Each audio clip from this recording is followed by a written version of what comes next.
বাংলাদেশের ছকেই রাজ্যে ক্ষমতা দখলের চক্রান্ত, বাম বিজেপির বিরুদ্ধে চক্রান্তের অভিযোগ মমতার, আরজি করে নিয়ে রাজনীতি করার অভিযোগ, বাংলাকে বদনামের ষড়যন্ত্রের তোপ মুখ্যমন্ত্রীর।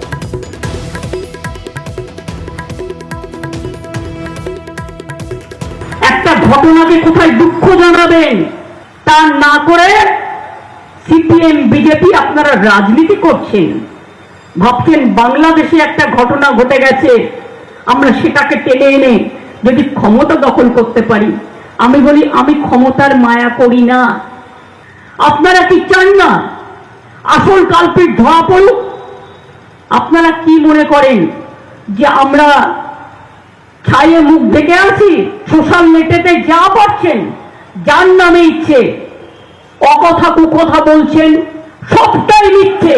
বাংলা মা ভালো থাক এটা আপনারা চান না, বাংলার বদনাম করতে চান আপনারা সারা পৃথিবী জুড়ে, তাই আপনারা এই রাজনীতি করছেন। বাম বিজেপি চক্রান্তের অভিযোগ মমতার, জেলায় তৃণমূলের প্রতিবাদ কর্মসূচি। 17ই আগস্ট ব্লকে ব্লকে তৃণমূলের প্রতিবাদ, দুপুর 2টো থেকে বিকেল 4টে অবধি চলবে প্রতিবাদ। 18ই আগস্ট সকাল 10টা থেকে সন্ধ্যে 6টা পর্যন্ত চলবে এই প্রতিবাদ কর্মসূচি। বেহালার সভা থেকে কর্মীদের বার্তা মুখ্যমন্ত্রী মমতা বন্দ্যোপাধ্যায়।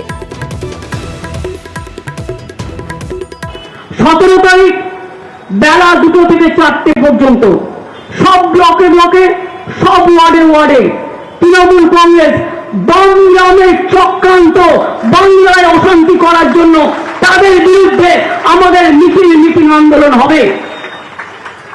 আর 18 তারিখ প্রতি ব্লকে ব্লকে ধর্ণা হবে সকাল 10টা থেকে 6টা পর্যন্ত।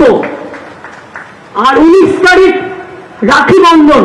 আমরা সম্প্রীতি রক্ষা করার স্বার্থে, ঐক্যের স্বার্থে, সংহতির স্বার্থে, সারা বাংলাকে অটুট রাখার জন্য সেই রাখি বন্ধন উৎসব আমরা পালন করব।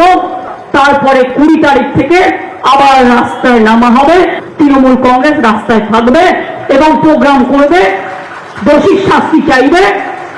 এবং বিশেষ করে রবিবারের পর হয়ে যাচ্ছে 19 তারিখ, সুতরাং ফাঁসির দাবিতে তৃণমূল কংগ্রেস প্রতি ব্লকে ব্লকে দোষীদের ফাঁসি দেওয়ার জন্য প্রতি ব্লকে ব্লকে কেউ ধর্ণা করবেন, কেউ মিছিল করবেন, কেউ মিটিং করবেন, কিন্তু প্রতিবাদ করবেন।